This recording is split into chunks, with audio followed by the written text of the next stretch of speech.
Hey everybody, welcome back to On Stage, Off Stage. I'm your host, George Sapio, and this is episode number 135, November of 2020. And this month, we present the last in our series of plays that were postponed due to COVID.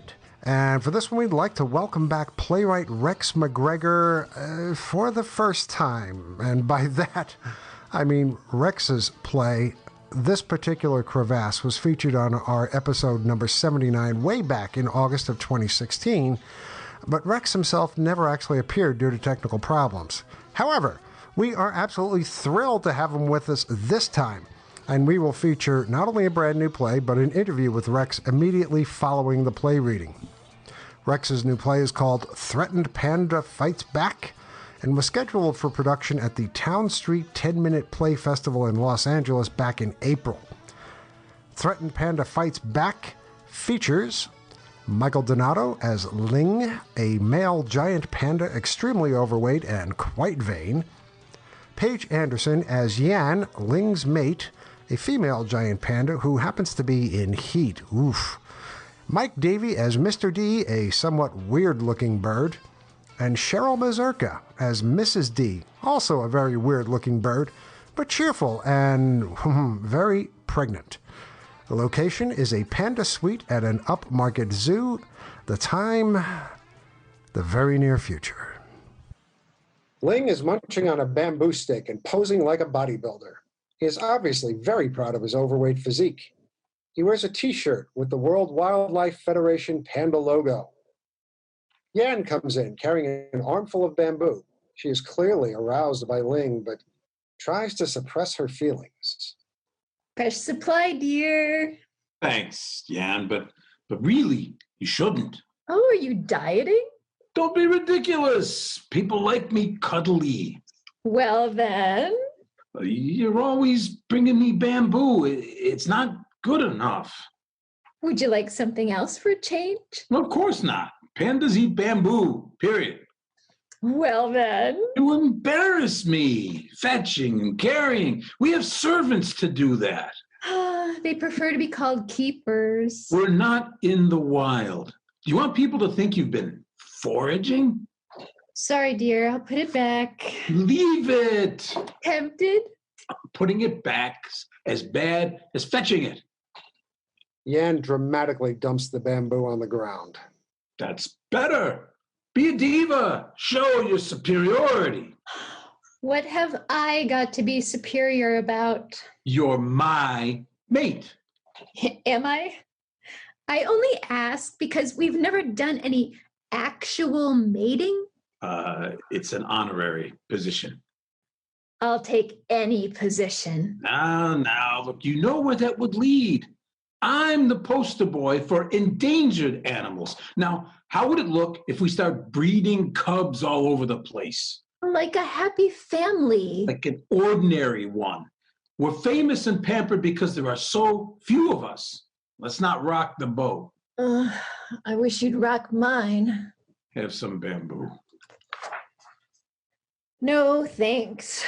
Reminds me of what I'm missing. A privileged lifestyle requires sacrifice. I'd love that. What? Doesn't animal sacrifice involve being tied up and eaten? How many times do I have to tell you? I only eat bamboo. Anyway, Ling, that logo isn't even you. Of course it's me. It was designed before you were born. The first rough draft, but the current version is my physique. Practically a perfect sphere. Well, you spend all your time maintaining your image. My fans expect it. They like me cuddly. If they're after a cuddle, I wish them luck. You know, I've expanded heaps lately. I must be due for another photo shoot. Oh, I forgot. Couple of visitors waiting outside, wearing cameras. Show 'em in. Show 'em in. They're a bit weird looking. Yeah, you can't expect people to be as cute as me. They aren't people. They're birds, I think. You think? Not like any I've seen before. Funny looking beaks, hardly any wings. Kiwis? These make kiwis look like swans. Let's not judge. No matter how ugly the paparazzi are, we rely on them. Bring them in. Yan goes out. Ling poses. Yan returns with Mr. and Mrs. D, who have cameras around their necks. Mrs. D is very pregnant and acts like an excited tourist. Mr. D is nervous. Thanks ever so much for seeing us, turning up uninvited and all. Happens all the time in a zoo. Welcome to our humble abode. My, what a gorgeous place. Look, Mr. D, a swimming pool. Big enough for a whale. Too kind. Just for show. We're not aquatic. Oh, neither are we. Apart from the odd paddle. Now, fess up, Mr. D. We do like the odd paddle, don't we? True, Mrs. D. Would you folks mind terribly if we took a few teensy pictures? Go ahead. Just don't ask me to take a dip. Wouldn't dream of it. Ling poses. How's this? Huh? Huh? A bit to the side, please. Ling moves aside, still posing, unaware that Mr. and Mrs. D are eagerly snapping away at the pool. Bit more. So, you're not penguins then? Oh, good heavens, no. We're dodos. Dodos? Dodos. I thought you were extinct. We were. Modern science to the rescue. All they needed was our DNA. A new lease on life must be very thrilling for you. Oh, sure is. Been so much progress and all. Especially in the accommodation. To think our ancestors used to scratch around in the dirt. Mr. and Mrs. D make themselves at home, bouncing on the cushions. And look at us now. We do like the odd bounce, don't we, Mr. D? We do indeed, Mrs. D. Right. Time to leave. No. Don't go just yet. Huh? We feel bad enough as it is, evicting you out of your former home. Excuse me? Mrs. D, I don't think they've been officially informed yet. Oopsies. Informed? Progress brings a whole swag of changes. The World Wildlife Fund wants to capitalize on our success story. They're switching their logo to a dodo. And the house comes with the job. Are you crazy? You on a logo? Have you looked in the mirror? Look, I don't want to be rude, but you're hardly, Photogenic? Oh, we know that. But our chipkies will be. Cute little round faces. Cute little round bodies. Round? Pandas have always been the symbol of the conservation movement. Even historical relics have a expiry date. Now hang on there, Mr. D. No one's talking about expiring. Just relocating. I stand corrected, Mrs. D. Relocating. Where to? I heard the word jungle mentioned. Jungle? I heard rainforest. Remember, Mr. D, pandas aren't aquatic. You're right, Mrs. D. It was definitely jungle. Much drier. Back to nature, Ling. Maybe it's just what we need. Well. There's just one thing about this place I won't miss. Breakfast. What? You don't have breakfast. You eat all day. In the wild. But here, humans feed you what they have for their morning meal. We're partial to fruit, aren't we, Mr. D? And the odd nut. Eggs. Pardon? You'll get eggs. Reptile eggs? Birds' eggs. boiled, poached, Fried. Oh dear. scrambled. Look, humans have no sensitivity. They'll beat your offspring to a pulp and serve them up as an omelet. My babies! Did anyone tell you how your ancestors went extinct? Climate change? Oh, please. Oh, Mr. D, we have to leave now. I'm about to lay. You'll need a place to hide. Where the humans never go. I know. In the alligator swamp. How do we get there? Oh, straight through the tiger enclosure, past the giant pythons, and then take a left at the wolves. Yeah. Oh, we can't thank you enough. Oh, mustache. Oh, oh. Mrs. D goes out quickly, followed by Mr. D. Whew. Oh. Close call. We can't afford to be complacent, Jan. We need to change our strategy. Being endangered isn't enough anymore. We have to be a success story. You mean? That mate thing doesn't have to be an honorary position. Jan smiles and approaches Ling. End of play. Okay, that was Threatened Panda Fights Back by playwright Rex McGregor, and featuring the acting talents of Michael Donato, Paige Anderson, Mike Davey, and Cheryl Mazurka. We spoke to Rex McGregor, who lives in New Zealand, by the way, about the genesis of this really funny script. Okay, a lot of my work is the result of prompts or requests from theatres. And this was a request not so much from a theatre, but a group in Los Angeles that were looking to promote a theatre show about endangered species. So that was the prompt. You had to write a 10-minute play about an endangered species. So I was thinking about what I could do with that. So I picked the cuddliest endangered species I could think of, and went from there, and included the dodos as a contrast. Yeah. And that play has been very good for me because it took a while after that first request for it actually to be produced in Los Angeles, but in the meantime, I sent it out to another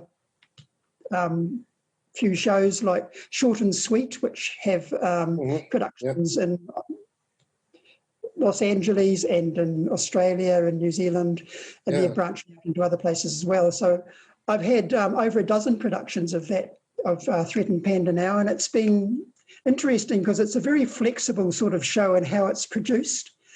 Yours is the first one that it's done purely as audio, and when it's done on stage, in the stage directions, I've just said, the makeup can be done very simply, but some people have done full panda costumes, for example. I'm not surprised. Doing the birds. Yeah. I thought it was great. And the introduction of the dodos, considering that they have been extinct for a while, just turned the whole play around for me. I mean, we began with the pandas, meeting the pandas, and you brought that in so well that here they are. He's resting on his ample laurels, as the logo for the World Wildlife Federation and World Wildlife Fund. And then all of a sudden, the science kicks in, and we get the least expected visitors possible. How did you decide on dodos? Oh, well, because they were funny to begin with. Okay, all right. Well, dodo, come on, yeah. Yeah. And actually, I like things that can be turned into humour. Another play recently I did on turkeys, and just turkeys themselves are so funny that it just helped write itself. But it's interesting. The dodos have been a highlight, that they've been interpreted in so many different ways in these productions. Some people have gone really overboard with them. Some have made them like typical American tourists, because there is that element with their cameras. Different ways of interpreting it.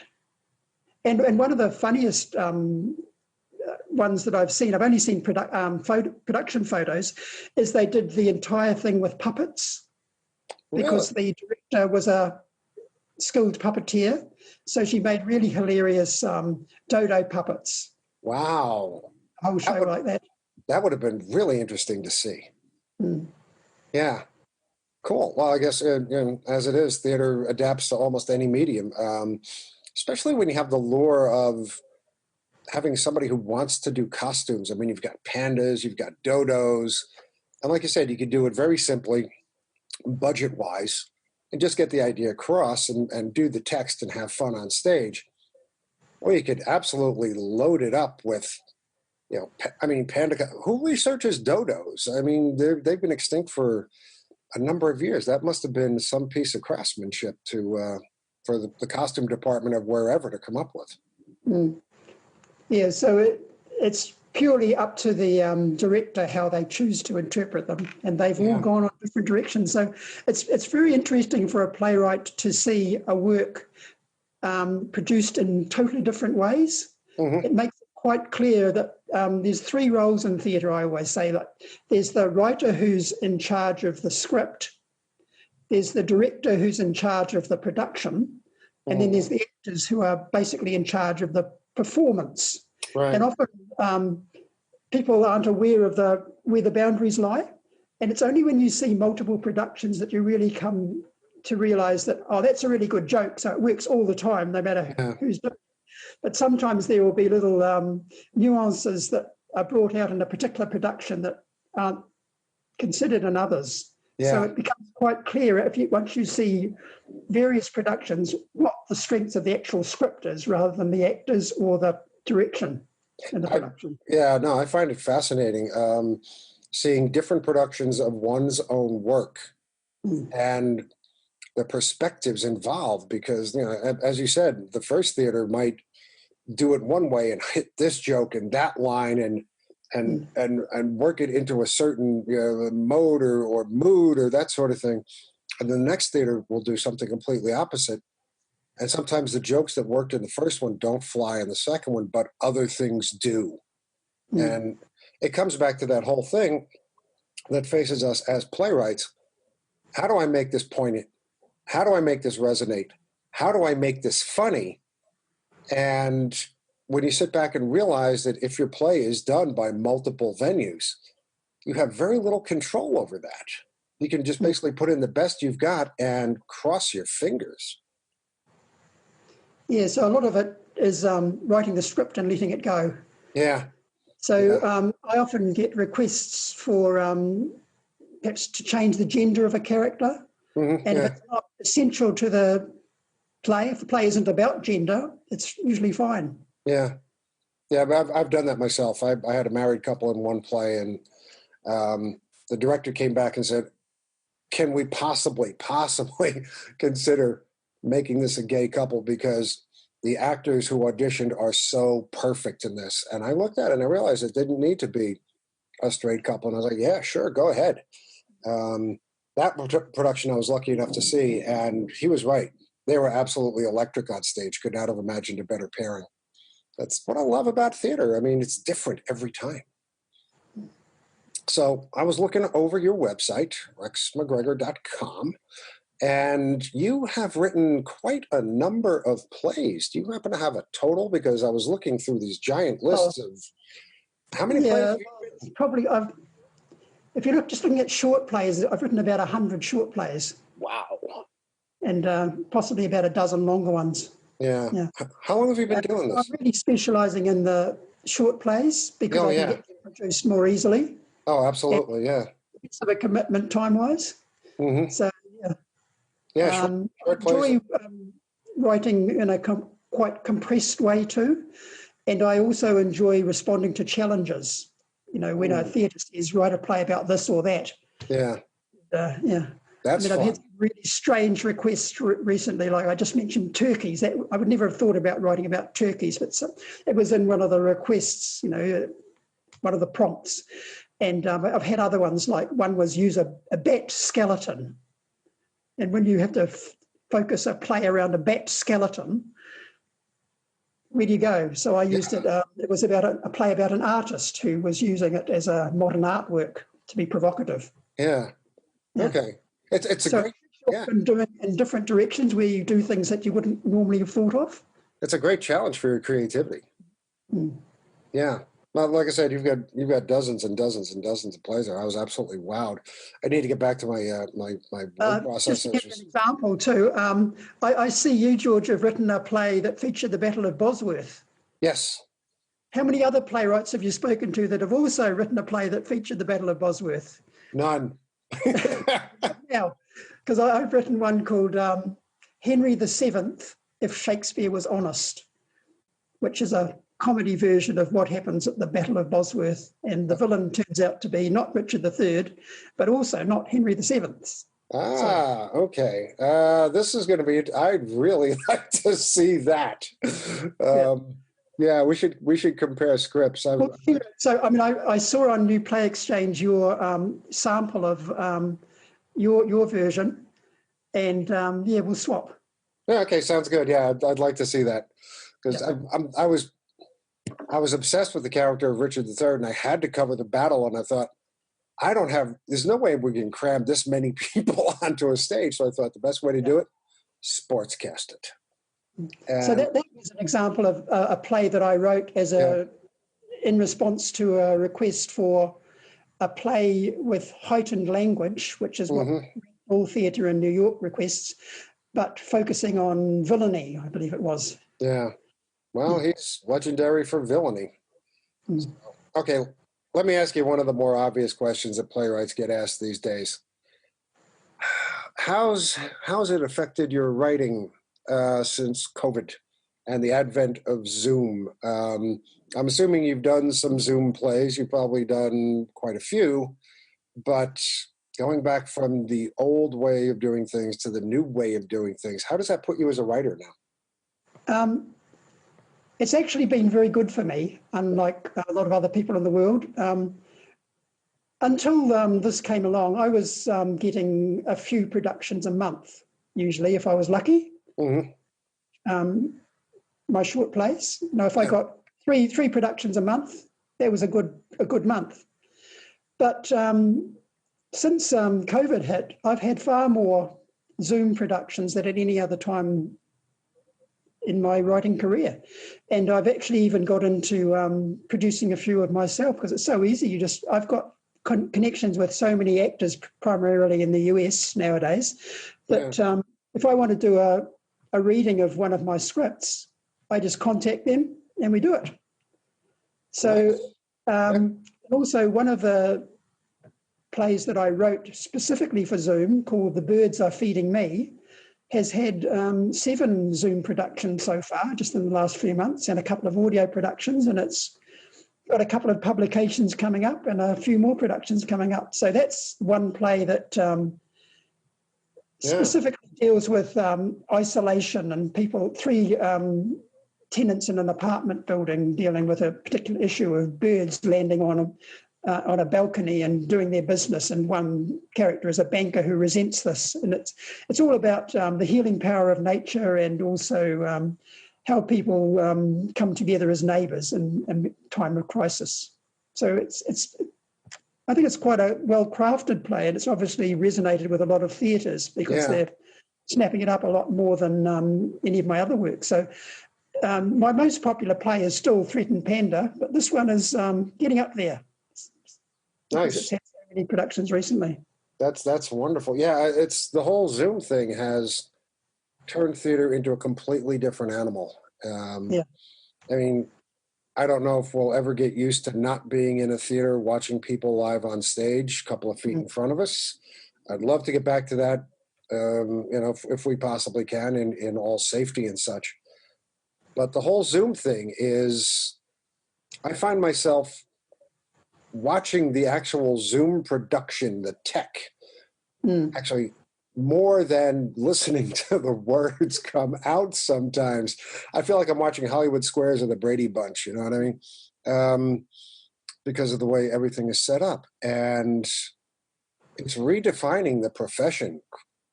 Like, man, It is. Yeah, because now we're writing we always wrote for the medium, but the medium was the same for the past 2,000 years.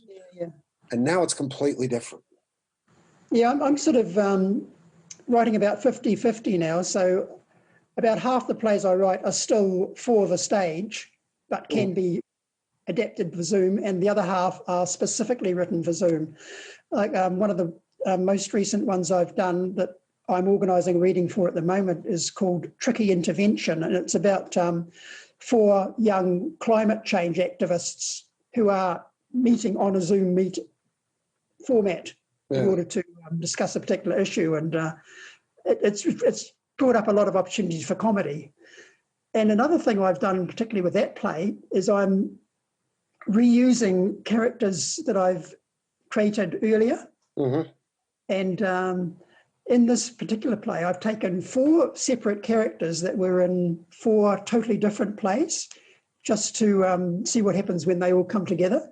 And it's easier for me in a way because I almost know these characters. You know, when you write a short play, you're starting from scratch usually, and just getting to know the characters takes time. But when you've got already an existing lot of characters, it becomes a bit more like writing for a TV sitcom where the characters are already established in your mind. Sure, to create a new situation for them.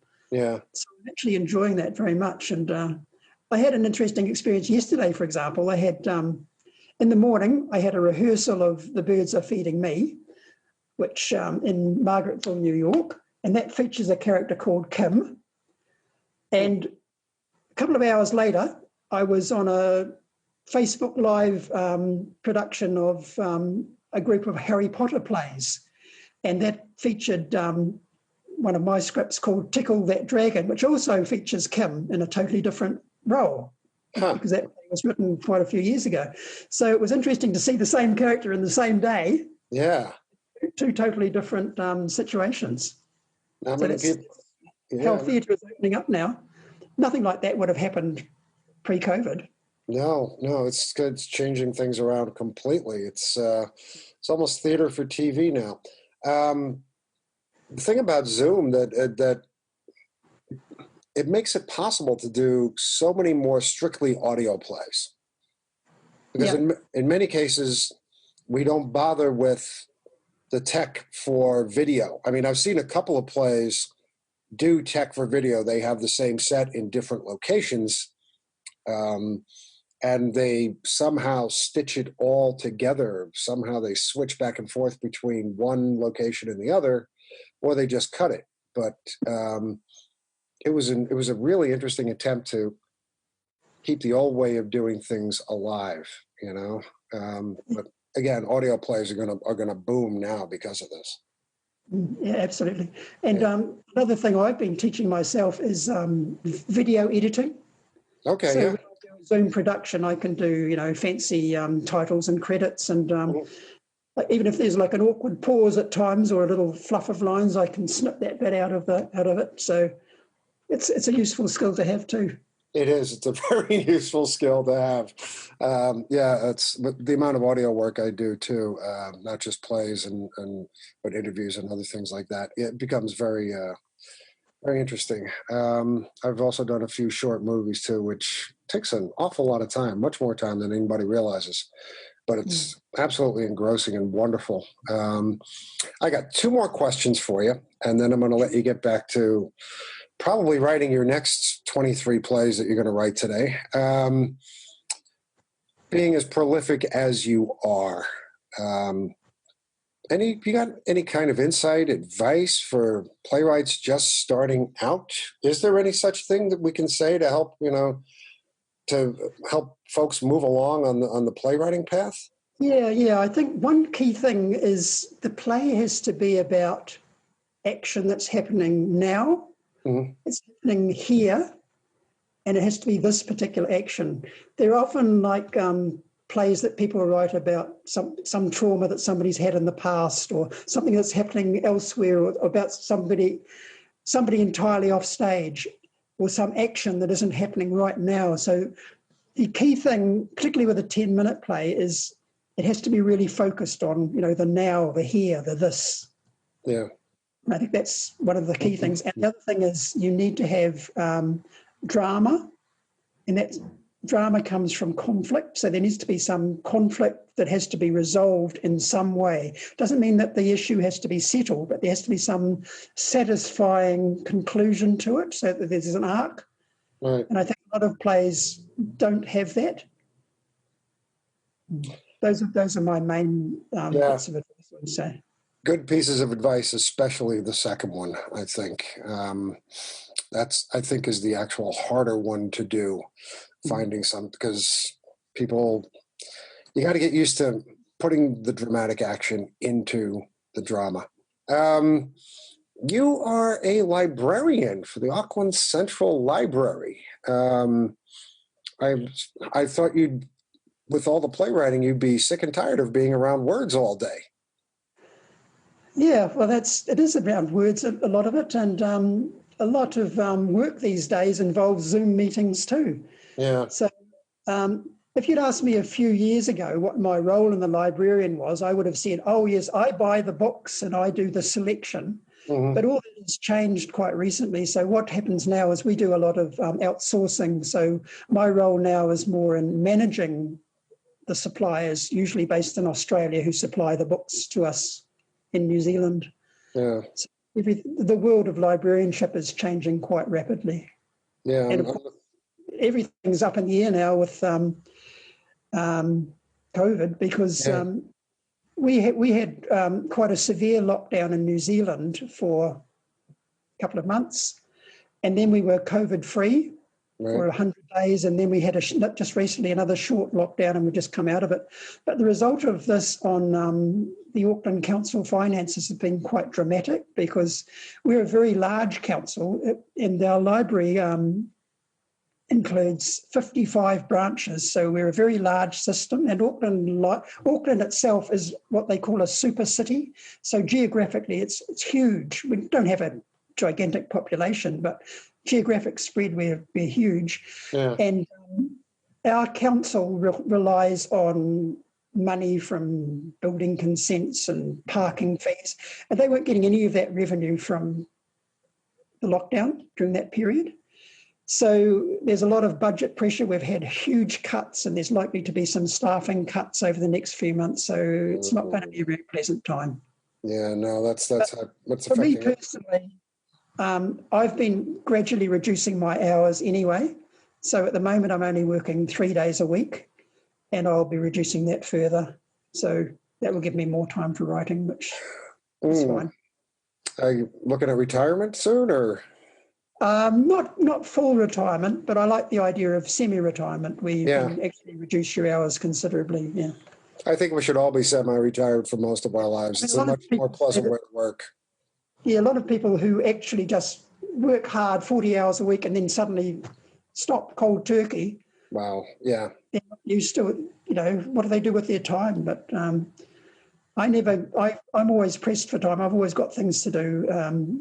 So I like the idea of just having a little bit more, but it's good to get some money coming in. It is good, but now you have much more time for writing. Yeah. Yeah. Well, good for you. It's the other thing. Getting back to the advice for playwrights. It's not just the writing. I mean, in the early days, I basically spent 100% of my writing time on the writing, but nowadays I do more on editing, promotion, and basically schmoozing and contacting other people about productions. So it's all promotion is almost 50% of it now, I would say. You should give a webinar on that subject, because a lot of us could use that advice. It is really. I mean, I've got a lot of works and I've had a lot of productions, but I've still got other works that haven't been produced. Yeah. And it was interesting. There was a group of ex-Kiwis in London that were thinking of doing some Zoom recordings, and they were just doing some requests for scripts. And I was thinking, oh, this looks like a group that doesn't really know, maybe they don't really know what they're doing. They were just starting out. So I thought, I'll bring out one of my least likely to produce plays. And this was a play called Queen Takes Emperor, about Queen Louise of Prussia meeting Napoleon. It's a script that I've hardly ever sent out to anybody, because I think, nobody's ever going to produce this. It's so obscure. But I actually like the play. And when this group produced it, they got a character who was played by an actor in London, and they got a character played by an actor in Christchurch, New Zealand. Wow. And they were wonderful. And the director loves it so much too. She wants to produce it on stage. And it was a really, really beautiful production. So it's on my YouTube channel, Queen Takes Emperor, if anybody wants to see it. It's a sort of play that I never thought would have a life. But the actors got so into it that it's a delightful production, I think. Yeah. Nice. That's wonderful. There's a lot of stuff in my back catalogue that hasn't been picked up because you know yourself, the theatre field is so competitive that if something isn't really popular, it's not likely to get picked up by a theatre to be produced. Well, you got 5,000 playwrights. So. Yeah, in this environment, a lot of those you can actually put on Zoom, and maybe they'll have a limited audience. Not everybody's going to be interested in Napoleon and Louise of Prussia, but I think there is an audience. You never know. I think there's an audience for pretty much everything. Yeah. Yeah, cool. Well, Rex McGregor, it's been wonderful to finally talk to you and to meet you online. And thank you so much again for your time to talk and for Threatened Panda Fights Back. We had a ball producing that one. We hope. How can my audience find out more about you? They can go to my website, rexmcgregor.com, or if they want to watch some of my work, just type Rex McGregor into YouTube, find my channel. There's a channel called Rex McGregor Plays, and I've got quite a lot of productions in video form on there now. Fantastic. Great. Well, thanks very much, and good luck. Take care of yourself during these crazy times. Thanks, George. Hey kids, thanks for listening to Onstage Offstage. Onstage Offstage is produced monthly, and all of our shows can be found at onstageoffstage.org and also on iTunes. If you enjoy what we do, please recommend us to your friends. Don't forget to like us on Facebook and follow us on Twitter at OnOffStage. And if you are a theater artist with an upcoming project of interest or work in a part of theater we haven't covered yet, or know of someone in the theater who would make really good chat, send us a note at info@onstageoffstage.org. Onstage Offstage believes in and advocates for a world where all people are free to live their lives as they wish, in peace and without fear. We believe in universal respect, diversity, and equality in all areas of life for all people, no matter what their nationality, race, religion, age, sexual status, or gender. Onstage Offstage will never promote or endorse those who seek to diminish others because of who they are. I'm George Sapio. Thank you once again for listening, and please, kids, stay safe. Be careful for yourself and for those with whom we share this rock. And as always, happy theatering to all of you.